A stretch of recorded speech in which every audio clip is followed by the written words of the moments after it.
بسم اللہ الرحمن الرحیم۔ پیارے بچوں السلام علیکم۔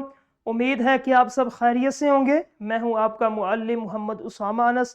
بچوں آج کا ہمارا بی لفٹ ہے 39واں، جس کا تسلسل یقیناً آپ نے کر لیا ہے، اور آج کا ہمارا کام حاصل تعلم نظم و نثر کو منشا اور مقصد کے حوالے سے سمجھ کر درست اتار چڑھاؤ اور روانی سے پڑھ سکے۔ ٹھیک ہے، تو درست تلفظ کسے کہتا ہے؟ پیچھے ہم نے سابقہ 2-3 لیکچر میں ہم نے یہ دیکھا ہے کہ درست تلفظ ہوتا ہے زبر زیر پیش کو مد نظر رکھ کے ہم نے اس لفظ کو ادا کرنا۔ ٹھیک ہے، لغت سے دیکھیں کہ اس لفظ کا اصل کیا ہے۔ اس لفظ کو اگر ہم نے دیکھنا ہے کہ ایک لفظ ہمارے لیے مشکل ہے، اس کو دیکھنے کا سب سے صحیح طریقہ کیا ہے؟ لغت ہے آپ کے پاس، آپ اس لفظ کو دیکھیں کہ آیا کہ اس کا درست تلفظ کیا ہے۔ زبر کے ساتھ پڑھیں گے، زیر کے ساتھ، یا جس طرح یہ آئینے میں مستحکم پڑھیں گے یا مستحکم پڑھیں گے۔ ٹھیک ہے، تو ہر لفظ کی اپنی ایک جان ہوتی ہے۔ مشکل الفاظ کے معنی سمجھے بغیر ان کی درست ادائیگی نہیں، ادائی، ٹھیک ہے، ادائی کے بغیر نظم کا اثر پیدا نہیں ہوتا۔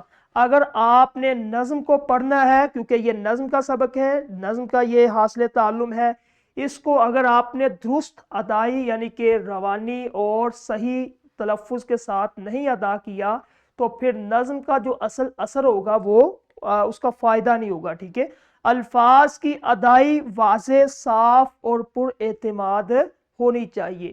دوسرے نمبر پہ ہے اتار چڑھاؤ کے ساتھ ہم نے پڑھنا۔ اتار چڑھاؤ کسے کہتے ہیں؟ کہ نظم پڑھنا عام بات چیت سے مختلف ہوتا ہے۔ عام بات چیت جس طرح میں آپ کے سامنے بول رہا ہوں، نظم اس طرح نہیں ہم پڑھیں گے۔ ٹھیک ہے، نظم پڑھنے کے لیے جذبات کا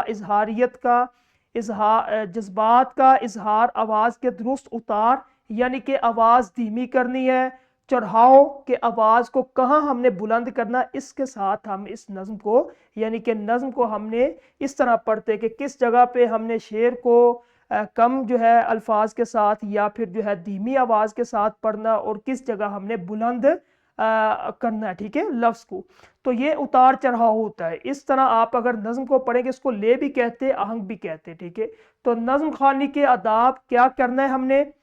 فطری آواز جو ہے نظم کے اندر ہم کرتے ہیں کہ فطری اتار چڑھاؤ، جسمانی حرکات پروقار اور پرسکون انداز ہونا چاہیے۔